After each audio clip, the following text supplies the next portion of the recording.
Morning. I am home from Italy and running on 3 hours of sleep. I'm about to run out the door and drive my daughter back to college. She had our car all week while we were gone. And we have an ice storm coming, of course, because it's Buffalo and this has been the craziest winter of our lives. So before I scoot out the door, I wanted to leave today's 5-minute fix video for those of you that teach kids who are a little bit older. Yesterday we talked about our primary level writers. Today I wanted to leave you something quick to think about, and I will be leaving some resources in all of my social networks to support this thinking and these moves today.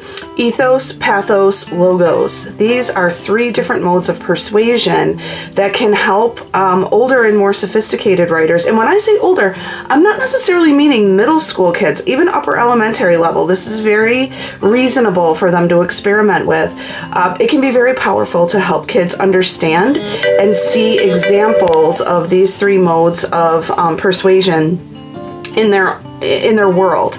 And so I like to show writers brief, short clips of writing where a writer is tackling a particular topic and making a claim, but doing it using ethos and then rewriting that passage using pathos and logos, and helping kids see how each of those different presentations feels and works a little bit differently.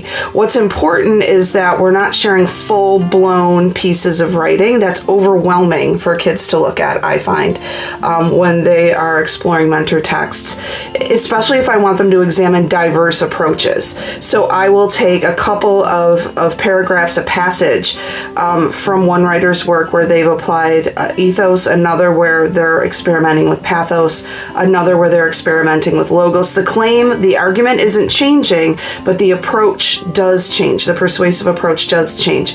Putting those 3 next to one another allows kids to see how the voice, the stance that the writer is taking might not change, but voice changes, and the way that the writer is trying to persuade audience changes.